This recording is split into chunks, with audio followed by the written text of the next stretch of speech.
Welcome back to Tuesdays with Tim, the podcast that touches on all things related to brain injuries among children and those who've been impacted by my son Luke. Today I have a very special guest, a very special father, Brad Hunstable. Brad, thank you so much for joining us. Thanks for having me. Brad, you and I got together a couple of weeks ago, and it was a very moving, powerful breakfast together. We share a lot of things in common with the foundation that I look forward for you telling me about. But I would like to start with what happened to your son Hayden on April 17th, 2020. Well, worst day of my life, undoubtedly. On that awful day, we lost my son Hayden tragically. Um, 4 days before his 13th birthday, to suicide, to self harm. My son took his life, and it was right in the middle. If you remember the time, that was right in the middle of COVID. Right at the beginning of right in the middle of the school lockdown, right in the middle of all um, the craziness that was happening in the world, and an impulsive decision that he made that day, which is not uncommon in youth. We could talk more about that, but an impulsive decision he made that day, changed the course of certainly his life, my life, and my family's life, his friend's life, forever. And when that happened, I assume there were so many different thoughts as to why or what signs could we have seen, because as you mentioned, you know, we're going to talk a lot more about, you know, suicide prevention. We're going to talk about different things that you feel is important for parents to discuss with their children. But were there any looking back? You know, the first few days we didn't know any reason. It was a complete shock to us. The story behind it, briefly, Hayden, that previous Christmas had got a computer monitor, a nice Dell LCD computer monitor for Christmas. He played a video game called Fortnite. And I don't know if kids still play it, but at that time, I think every kid in America was playing this video game. And you can have little headphones and you talk on it, and you play this game. And he really enjoyed it. I'm not anti-gaming, and certainly I've learned a lot about that as well. But we let him play, and about February of that year, so about 2 months before he died, he came down the stairs and told me from his room, and he said, "Look, Dad, I broke my computer monitor." And what had happened, from what I could gather, was he got mad at the video game. Something had happened, and he took the controller and chunked it over his head, and it bounced right into his LCD monitor, and broke it, cracked it. And you can break those monitors pretty easily. Once you crack it, it's pretty much done, right? And he came down and told me, and I said, "Look, dude, without that was expensive, and that was your Christmas present. I don't care about the monitor, but I do care how you react, and you can't get mad at these video games." And I said, "Look, you're not getting another one. I'm sorry, you're gonna have to learn a lesson." And then within a month, COVID happened, school lockdown happened, and there wasn't a lot for him to do. We were pretty fearful of COVID. I mean, rightfully so. Obviously, it impacted so many people, including obviously your son. And so we weren't letting them go outside. And our thinking was, well, we're gonna huddle down, and until we see what's going on in the world. And he didn't really like the lockdown. He certainly didn't like the homeschool that they had, the school district, and not expecting COVID, had cobbled together sort of a solution. And so we knew he didn't like that. And he came to me a couple weeks before he passed, and he said, "Dad, look, and I'll be the dude." That was my contact with my friends. One of his best friends was in Florida, that had moved, that they would play this video game together and talk on a little microphone and the headphones and all of that. And he said, "Look, I'm bored. I have nothing to do. Can I get another monitor?"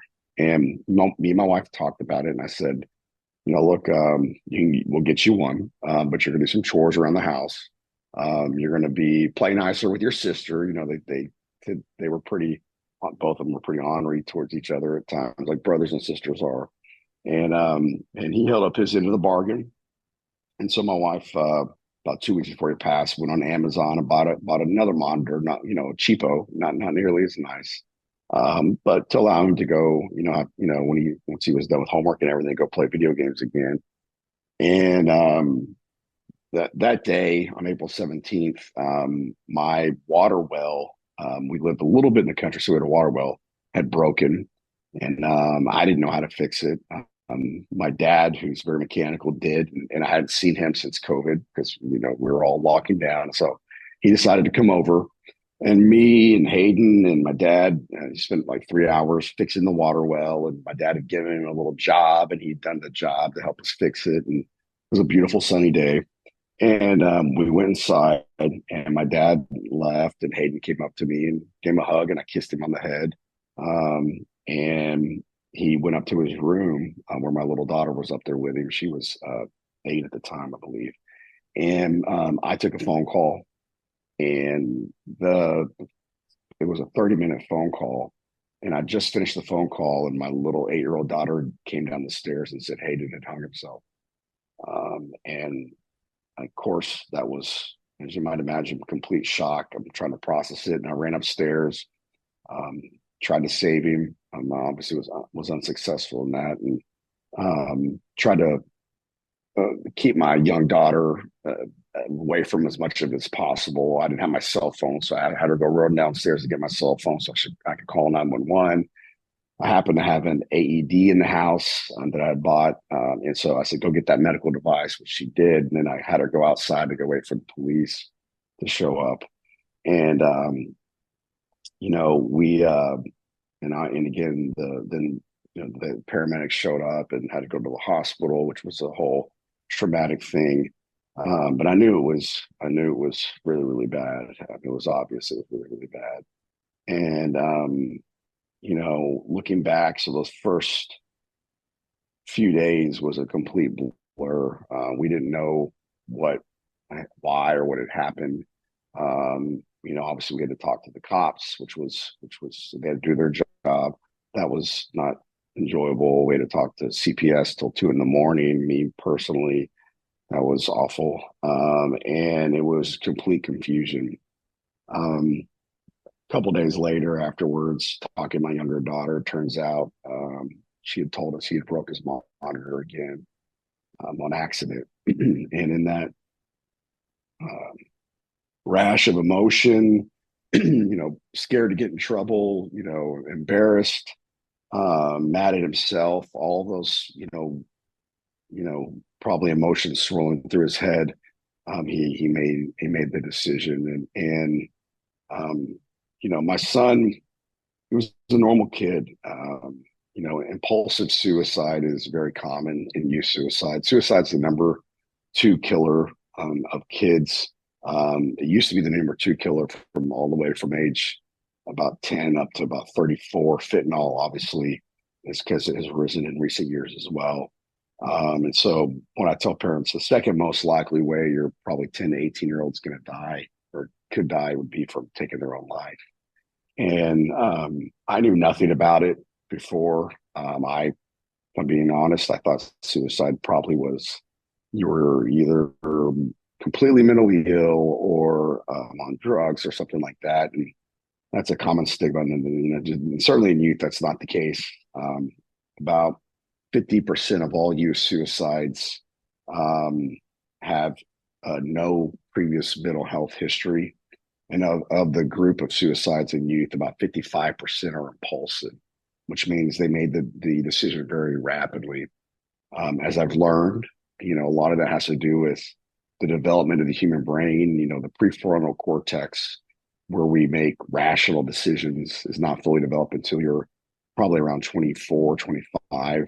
And kids and youth tend to make decisions more impulsively, and they use more of the fight or flight, the amygdala part of their brain, to make some decisions. And particularly if they're tired, or schedules are disrupted or under some sort of anxious event, they can make decisions that, you know, um, you know, can impact their lives very, very greatly, and oftentimes, tragic decisions as well. So Hayden did not classically what we would have thought had those symptoms. He was beloved by his friends. I went through his cell phone. It was very, I was worried what I was going to see on his cell phone, and didn't see anything. In fact, I was proud of him what I saw on the cell phone. And so, but he didn't like the lockdown. And we were starting to see him kind of moping around a little bit. But we thought it was normal teenage stuff, so he didn't say the words. But it was there's no doubt he was an impulsive decision. And when I look back, I look at it in his particular case, which again is not uncommon. I think he was just really, really mad at himself and scared to get in trouble. His birthday was going to be in 4 days. He was going to get a new controller for his Xbox console, and he couldn't have a birthday party because of COVID. And so we said, look, if there's a parent that will let one of your friends come over, he can come over and we can have one friend over. And he was real excited about that because he hadn't seen his friends in forever, and he was going to be able to play. They were going to all play Fortnite together. And so I think he also thought he ruined what was going to be his birthday present and what was about to happen, and just couldn't process all of that. And many times in these situations, when you use your amygdala to make a decision, you kind of black out cognitively. And these impulsive suicides can look like his, where they break something. I've talked to parents now who they got in an argument with their kid and they impulsively do make a decision. I've seen girlfriend broke up with me, boyfriend broke up with me. Many cases they make a very tragic decision, and bullying, a real common one. I hear more and more. They were bullied at school and they make the decision, and so um, obviously it was awful. And but I'm not. And by the way, I'm not an expert. I'm not a doctor. But the last 4 or 5, almost 5 years, this April, we've had the blessing to be able to not only learn more, but to hopefully be a part of the solution so that other families don't suffer the same consequence. Brad, when you share this, my heart just, on one hand, I understand because I've lost a son, but not that way. But I think pain is pain. But what you have done is you and your wife have now started a foundation, Hayden's Corner, to help families. And if you could share, what you've learned and what your foundation does. Yeah. Well, I mean, like you, I think in a lot of families, when this happens, and I think you even said this at lunch, if we can just save one person from this, then the tragedy and the awfulness of what happened, doesn't go away. But maybe there's even in the pain there's purpose, that this mattered and he mattered, his life, and even if his death could still matter. And so we took that approach, and we had to grieve and go through a very messy time. Grief is messy, as you know. And certainly for us it was, and most families I talk to, it's a very messy process that you have to work through. And so we've been very, very blessed to do a couple different things. We did form Hayden's Corner, which is a 501c3 fund where um, we take in money and we donate to other nonprofits to support causes that are related to mental health or teen wellness or suicide prevention. And we've worked with incredible foundations, from Faith Fight Finish, which is Dak Prescott's foundation. I've since gone on his board. His brother Jace took his life a week after Hayden took his life. And so we've worked with Matthew McConaughey's foundation, Just Keep Living. Solomon Thomas, who lost his sister to self-harm. He's got a foundation called the Defensive Line. And we brought, fortunate to bring programs to Hayden School District around positive thinking and speakers. And, so we've been very, very, very proud of the work we've done through Hayden's Corner. We also started another foundation with a good friend of mine named MJ Bentley, who actually runs this foundation, and it's called Branch to Hope, and it's a 23-acre Christ-centered ranch in Alito, Texas, where we're from, and we do counseling and biblical counseling training. We do horse therapy. We host high school ministry events. We do suicide prevention classes, and we have concerts and a tremendous amount of programs that have expanded even beyond kids to men's nights and worship nights. And it's a beautiful facility that we're very proud of, and working with local churches and businesses, and we're building tiny homes so we can do overnight retreats, and so it's a registered 501(c)(3) as well. That we it's more locally focused. Hayden's Corner has a probably I would say we do things all over the country, and I through this process I've got to meet the president and work with the House Mental Health Commission on Capitol Hill around mental illness and youth suicide, and then we also made a movie that we're really proud about. We released it in late 2020 called Almost 13. And it's almost, and you write out the word 13. It's on YouTube and Tubi and things like that. And it won the 2021 Global Documentary of the Year. And the goal of the film really is to, I mean, obviously we tell our story. We wanted to honor Hayden. It's a beautiful film. It's hard to watch. Has some tough moments in it, but it is beautiful. And we, most importantly, though, talk about why parents need to have the conversation with their child. We like to say conversations matter. That's kind of the theme of all of our foundations. And sitting your kid down in a very safe and intentional manner and talk about suicide and how to do that safely, and why you need to do that. I like to tell parents your child is going to find out about what suicide is at some point, and despite the common misperception, you can't put the idea in their head.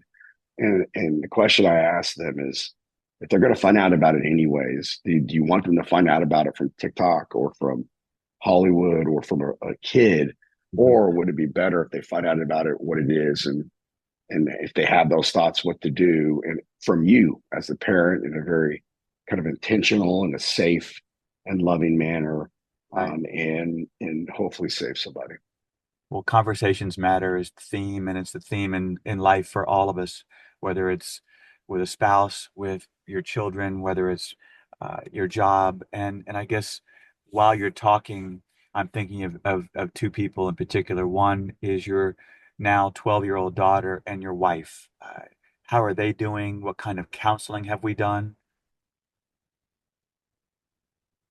Yes, so we and I also have a now 21-year-old daughter as well, who was his older sister. And we've counseling. I didn't know much about it prior to losing Hayden. And my logic for doing it was kind of simplistic. I was like, well, I kind of feel like I need to check that box, right? I guess we should go to counseling, right? So we were very fortunate. We found a guy locally in Fort Worth named Jeremy Lelick, who runs a group called Metroplex Counseling. But he happened to be we were very fortunate in this. He's also the global founder of what's called the Association of Biblical Counselors, and we've all gone to him. It's been beautiful, including my wife and my two daughters, and we all still do in various capacities. And really, not just talk to him. Talk therapy is very powerful, particularly. Well, you have to have trust between the counselor and the person, but he also just brings in this very loving spirit of that we're loved by something that bigger than we can all understand, which I believe is God and Christ, and it's been very effective for me, for my family. And so, look, we all went through some rough patches. And my youngest daughter, for a while, it's gotten better, but she developed what's called traumatic OCD, which is not uncommon in trauma. So I remember the earliest signs, she would um, tell us that if she thought if she didn't eat 5 more bites of her cereal, all the pets in the house would die. Some very odd, behaviors like that. And she's had to work through those, and she's doing very well now. But she'll have to work through that for the rest of her life. My oldest daughter struggled for a while, particularly that first semester. She decided to stay at home from school, and that was a real challenge. But again, she's worked through it, and through counseling and faith and hard work, and she's in a great place. She's a junior in college right now, doing very, very well. My wife, obviously, she was his mom. There's a special bond between a mother and a kid, and she was the life giver, and it was hard. It still is hard, but it was hard for a very long time, and she's had to work through that. And no one can do it for you. With grief, as you know, you have to do it yourself with the help of others, but you ultimately you have to work through it. And the I like to say the only way out of grief is through it. You have to work through it. Right. And it's messy, and it was painful and hard for all of us. Hardest thing we've all had to do. But the big but is it is possible. And again, and you know this, Tim, it never goes away. When it hurts, it hurts just as bad as it hurt the first day. But we've found a way to wear that and hold that pain where it's not debilitating, and and in many ways we've been able to use it as fuel to help other people as well. Well, you're certainly doing that, and I think about what you are doing each and every day with the foundation, but also the fact that it takes you back and to be able to separate helping others, but also hearing stories, because I know that all too well. But I also know that my mission in life now is to help others whose child had a brain injury, and you're doing the same. And it's remarkable. It is overwhelming to hear your story, but you're helping others. And I also think about marriages. There's such a high percentage of marriages that end in divorce. And unfortunately, we're one of those because of what losing a son. But the two of you are doing great, which I know is not always easy. But I love the fact that you guys in some ways I would assume are even closer. And I would also attribute that to your faith in God. Would you agree? I would agree. And look, I talked to lots of families who, unfortunately, were not able to, and couples, I should say, were to stay together. And look, we had our moments like anybody. I mean, it is really tough. An analogy I like to tell people, or the way to think about, it, like I like to tell people, is it's hard enough to heal yourself, but how do you support someone else's healing when you're not even healed, let alone a wife, but also your family, your kids? Right. It is really difficult, and I don't know how you get through it without good counseling. I don't know how you get through it without a belief in something beyond this. Yeah, I think it's very, very hard. And then obviously, the big ones also is good habits, right? I talk to so many parents who, and again, I understand it. I've been there, that would rather numb. And unfortunately, and I know this, and my wife knows this, numbing just delays it. Grief is one of those things that, you know, we'll just patiently wait through the numbing. It's still there, it's still at the door. And it'll wait for you until you're ready to deal with it. So at some point you just have to confront it. And I think the process never stops. I mean, I don't know if it'll ever, I don't think you ever get over it. I think it's a continual process. I think you can go backwards too.